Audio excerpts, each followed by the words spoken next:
Bonjour mes amis, ça y est, l'année 2024 arrive à sa fin. Dans cette vidéo, je vais faire le bilan de cette année qui était intéressante, très intéressante. Je vais vous montrer qu'est-ce qui a marché en tout cas pour moi, qu'est-ce qui n'a pas marché.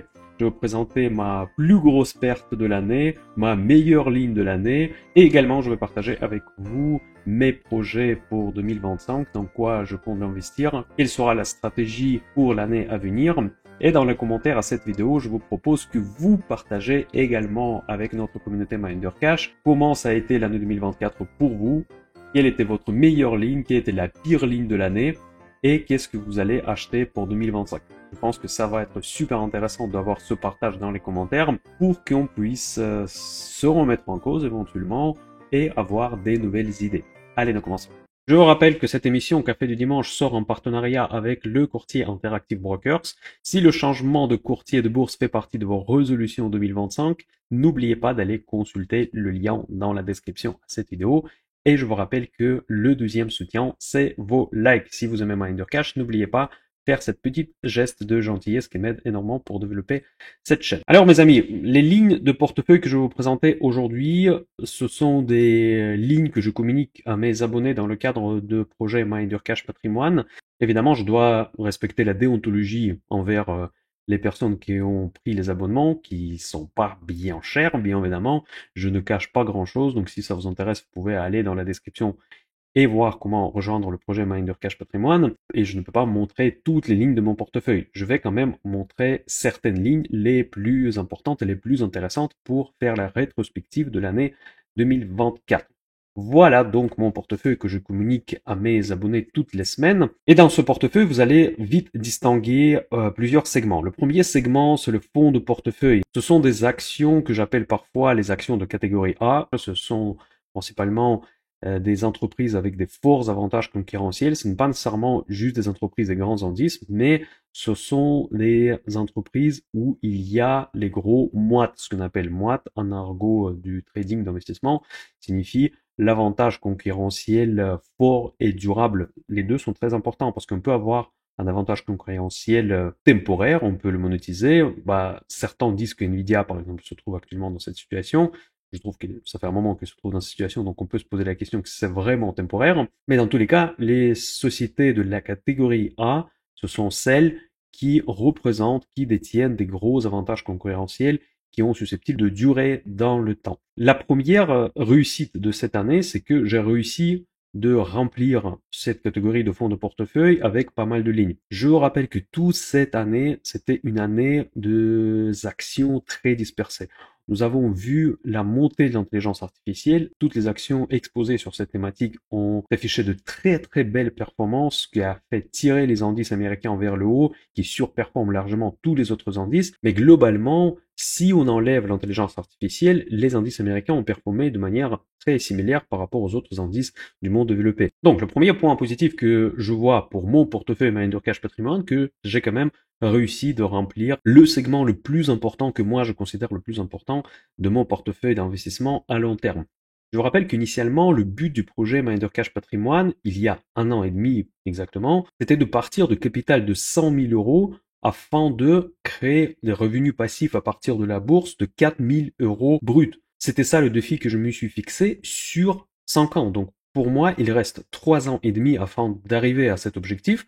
Et remplir la catégorie A, pour moi, c'est déjà une bonne réussite. Pour des raisons de la déontologie, vous ne voyez pas tous les chiffres, mais vous voyez quand même qu'il y a beaucoup du vert, donc ça veut dire que les PRU que j'ai eu pour la catégorie A sont globalement très bons. Que sur la plupart de ces valeurs, j'ai pu déjà créer des plus-values et certaines valeurs versent des dividendes qui occupent une place tout à fait stratégique dans l'approche MinderCash Patrimoine. Maintenant, regardons qu'est-ce qui s'est passé dans ce segment. La meilleure performance, c'est Alphabet. Et ce qui est le plus drôle, que je l'ai acheté il y a pas longtemps.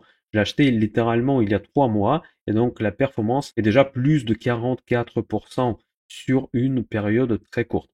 La plus grosse déception, c'est l'action que j'ai mis dans mon PER, plan d'épargne retraite, c'est Pernod Ricard. Pour être objectif, il y a eu plusieurs stratégies spéculatives avec des options dans le club MinderCash Option Invest que j'ai réalisé par rapport à Pernod Ricard. Donc, ma perte réelle, elle est inférieure à 30%, mais dans tous les cas, ce qui concerne le portefeuille long terme, c'est cette perte actuellement qui est affichée sur les compteurs. Effectivement, cette entreprise, elle a souffert énormément de la politique de la Chine et aussi après les élections de Donald Trump, les nouvelles menaces des tarifs sont apparues, se sont accentuées maintenant de l'autre côté de l'Atlantique. Donc, cette entreprise est menacée de l'Est ainsi que de l'Ouest actuellement, de point de vue tarifaire, douanière et des différentes barrières politiques qu'il faudra dépasser dans les années à venir. Regardons maintenant si vous n'avez pas Pernod Ricard dans votre portefeuille, si cette action elle est intéressante à investir maintenant. Je vous rappelle toujours et encore, même si vous êtes client Minder Cash Patrimoine ou pas, que je n'ai pas droit de donner des conseils d'investissement. Tout ce que je fais, c'est uniquement mes investissements personnels, c'est mon avis personnel. Donc regardons maintenant à quoi ressemble le graphique de Pernod Ricard. Nous avons vu quand même déjà une sacrée correction pour une action de CAC 40 ayant des avantages concurrentiels. Je pense que c'est assez incontestable que les marques, le portefeuille des marques de Pernod Ricard a quand même certains avantages.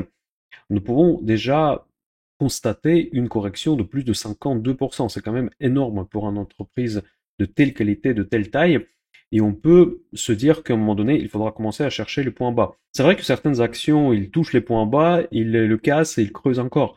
Mais pour le Pernod Ricard, à un moment donné, ce point bas va sans doute être trouvé parce que la concurrence n'est pas énorme dans ce secteur. C'est un secteur assez oligopolistique où il est très difficile quand même d'acquérir ces moites dont le Pernod Ricard possède.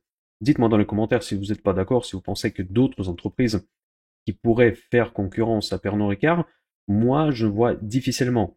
Par exemple, je peux vous montrer mon screener des actions alimentaires des boissons, y compris les boissons alcoolisées. Il y a Pernod Ricard, ensuite Rémy Cointreau et Campari qui sont assez comparables. Donc Rémy Cointreau, pour être rapide, c'est un cas très différent, il est beaucoup plus exposé parce que plus de 90%, si ma mémoire est bonne, du chiffre d'affaires se fait à l'étranger. La consommation des cognacs et des armagnacs il est très faible en Europe, y compris la France, même là où vraiment c'est le pays des cognacs. Donc la sensibilité aux affaires émergentes, les relations politiques, elle est beaucoup plus forte que celle de Pernod Ricard. Donc ce dossier, pour moi, elle est beaucoup plus fragile. Et Campari, personnellement, je trouve que le portefeuille des marques, il est un peu plus faible quand même chez Campari que chez Pernod Ricard, mais par contre, le graphique boursier, il est très très similaire. L'action, elle a chuté à peu près de même niveau, donc ouais, 56%, c'est légèrement plus que Pernod Ricard, et elle commence à chercher le point bas pour repartir. Campari, il est beaucoup plus loin de sa moyenne mobile de 100 jours comparé au Pernod Ricard, mais rien n'est gagné. Pour être objectif, si j'étais un investisseur aujourd'hui, bon, c'est sûr que j'ouvrirais une ligne parce que je ne regrette pas d'avoir Pernod Ricard au sein de mon portefeuille, malgré la moins-value. Je suis assez convaincu que cette moins-value sera effacée un jour, mais quand ce jour va arriver, ça je ne le sais pas.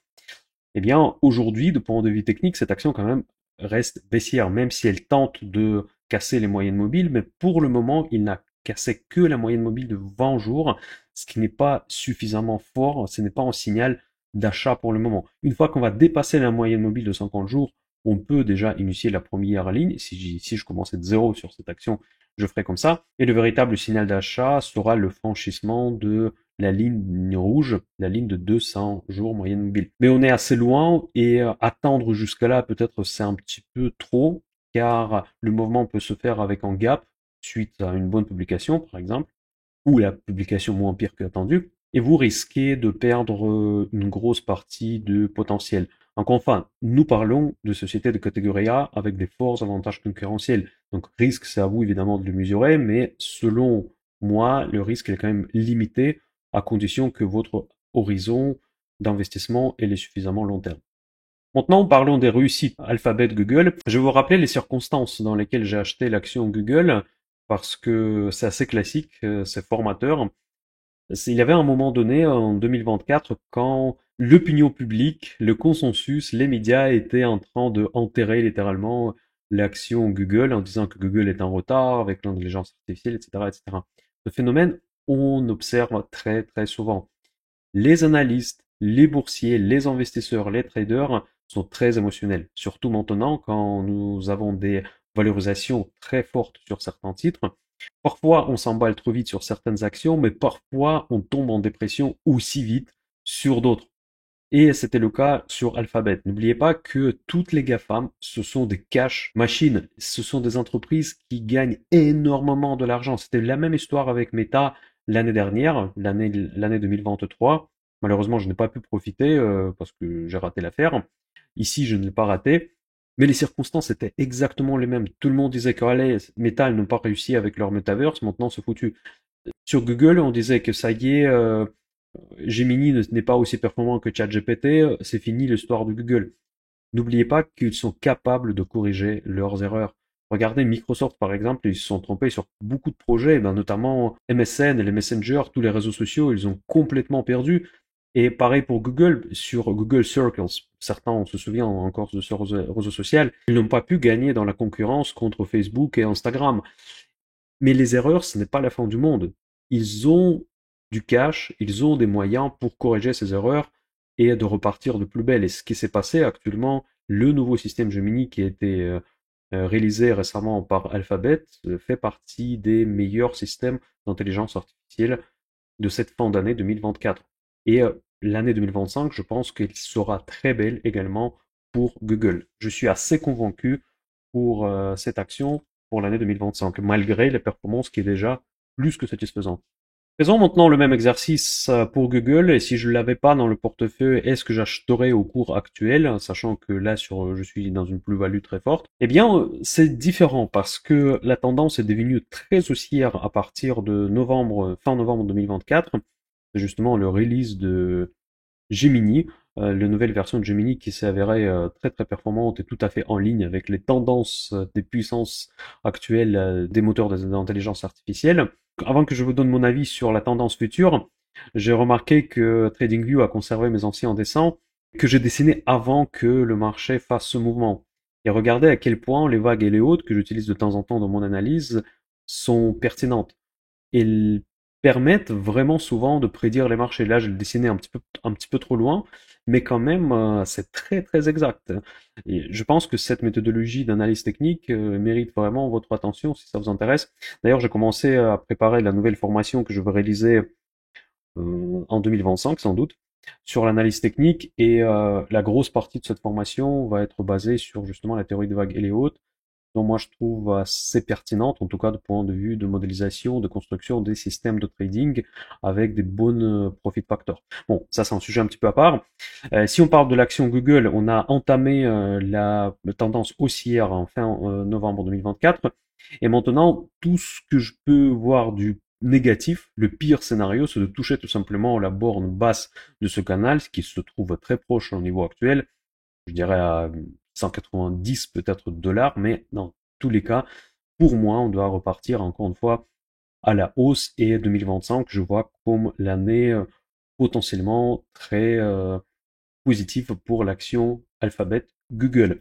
Nous allons regarder rapidement les PE ratio. PE ratio 25 pour une action de AI, c'est rien du tout, donc nous savons que c'est généralement valorisé bien plus cher que ça. Price to sell, si ça c'est relativement cher, mais la moyenne de l'industrie c'est 11. N'oubliez pas que c'est la méga croissance, c'est vraiment au fond de toutes ces thématiques à la mode actuellement.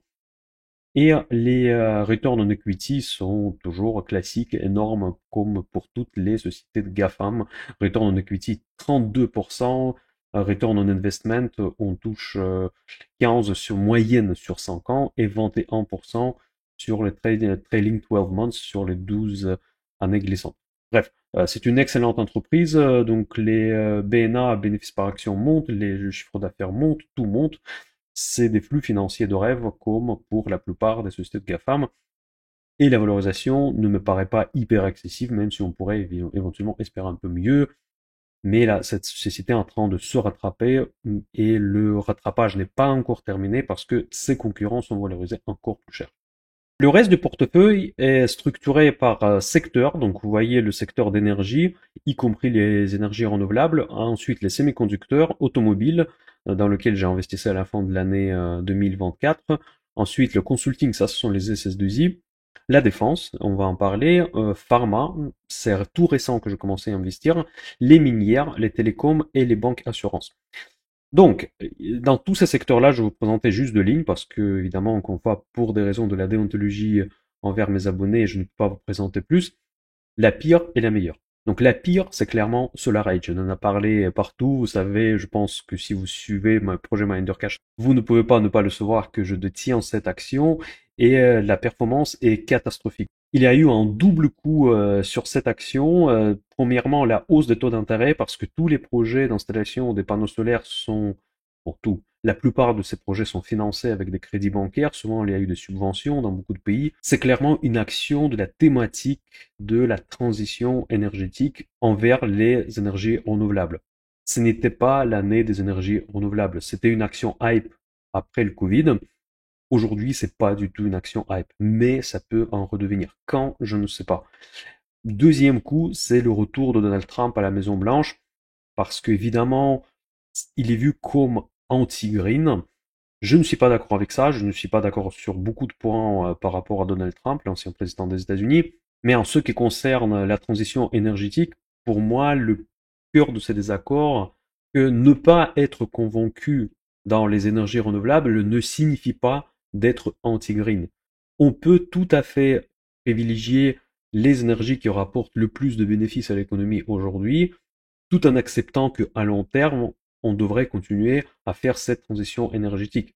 Ça risque d'être une discussion plus politique qu'économique, mais je vais dire quand même les points principaux, que la politique occidentale actuelle, notamment des partis de gauche, elle est allée un petit peu trop loin dans la façon comment ils voyaient la transition énergétique, et leur stratégie, elle était un petit peu trop violente, surtout par rapport aux entreprises, dans cette matière où ils presque forçaient les entreprises de passer sur les énergies renouvelables en mettant tout un tas de stimulus, tout un tas de incitations fiscales. Et maintenant, quand Donald Trump est revenu à la Maison Blanche, on risque de perdre tous ces avantages et évidemment l'investissement dans toute cette infrastructure risque de souffrir et ça sera le cas dans l'année 2025 malheureusement. Maintenant, regardons qu'est-ce qui se passe techniquement avec cette action qui était pour moi clairement un échec si je l'achèterais aujourd'hui. Comme je vous ai dit tout à l'heure qu'il y a eu une golden age pour les renouvelables entre 2020 et 2023. En 2023, c'était une catastrophe. Et nous avons vu les décrochages du titre. Et c'est après ce décrochage, j'ai bien fait mon travail d'analyse technique, j'ai bien entendu plusieurs chutes, plusieurs corrections, et je commençais à investir autour de niveaux de 100 dollars. Ensuite, j'ai moyenné la position et mon PRU se trouve actuellement autour de 57. Donc vous imaginez que c'était pas encore très nul. Mais finalement, la chute était tellement catastrophique que même en ayant un PRU de 57, je vous rappelle que le plus haut pour cette action, c'est 387 dollars. Imaginez quelqu'un qui investit ici. Et même là, c'était quand même des résultats assez catastrophiques. Aujourd'hui, si vous me posez la question s'il faut acheter Solar Edge, je ne sais pas ce que j'aurais répondu. J'aimerais bien vous donner une réponse claire, mais je n'ai pas de réponse claire. Parce que d'un côté, l'action aujourd'hui n'est pas chère. De l'autre côté, il y a énormément d'annulations de commandes. L'action n'est pas très endettée. Bon, elle est endettée, mais elle n'est pas surendettée. Donc nous avons la dette long terme qui s'élève à 34,5%, la dette totale presque à 80%. On ne peut pas dire que la dette est inexistante. Il y a quand même une dette qui est bien présente, mais on voit quand même que la chute de chiffre d'affaires est juste énorme. On a 70% et demi de chute de CA. Et ça, c'est très important. Le chiffre d'affaires qui baisse, c'est un très très mauvais signe parce que c'est évidemment là où on fait de l'argent. Parce que si on n'a pas de chiffre d'affaires, on peut rien faire dans le business. Et c'est ce qui se passe pour l'action Solar Edge.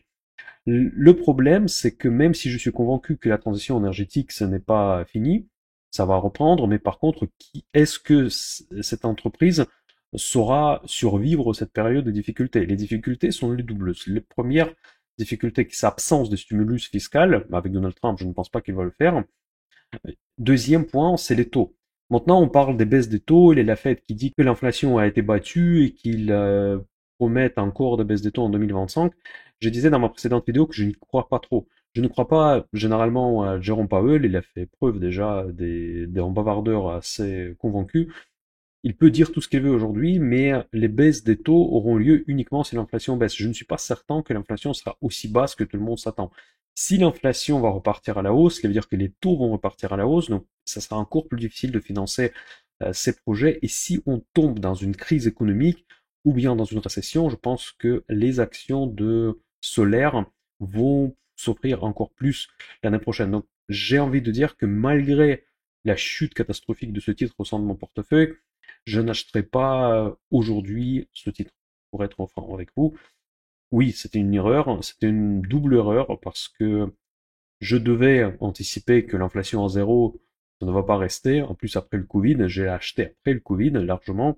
C'est déjà assez évident que l'inflation sera là pour un petit moment. Après la guerre en Ukraine qu'elle a accentuée, j'avais une petite espoir que la guerre en Ukraine fera quand même du bien pour les entreprises des énergies renouvelables parce que c'est quelque part une énergie alternative pour ne pas dépendre des pays comme la Russie. Peur que l'année 2025 va rester compliquée pour tout le secteur des énergies renouvelables. Maintenant, passons aux choses positives. Donc, l'action RTX, c'est ma meilleure performance de mon portefeuille cette année. C'est le secteur de la défense, c'est la fabrication des missiles, notamment pour les Patriotes qui sont installés en Ukraine. Je suis toujours convaincu que cette entreprise va prospérer, même s'il y a eu une petite correction. Pour moi, cette correction va rester une correction dans le marché haussier. Donc là, je ne vends pas cette action. Je vais garder tout au long de l'année 2025. Actuellement, on est en train d'attaquer justement le bas du canal. Il y a encore la moyenne mobile 200 jours à franchir pour que la baisse s'accélère. Mais il y a de fortes chances que cette baisse ne s'accélérera pas. Pourquoi? Parce que, effectivement, le secteur de la défense suscite des questions actuellement après le retour de Donald Trump. Tout le monde le voyait comme un nouveau Hitler en 2016. Finalement, c'était le président qui n'a fait aucune guerre, plutôt qu'il a arrêté des guerres. Eh bien, je pense que sa nouvelle présidence sera également marquée par la fin des conflits militaires. Après, la question, c'est pas ça en fait. Ok, il va peut-être mettre à terme le conflit en Ukraine et les conflits en Moyen-Orient qui sont plus ou moins déjà calmés. Juste après les élections, c'est impressionnant quand même, mais bon, ça c'est un sujet à part.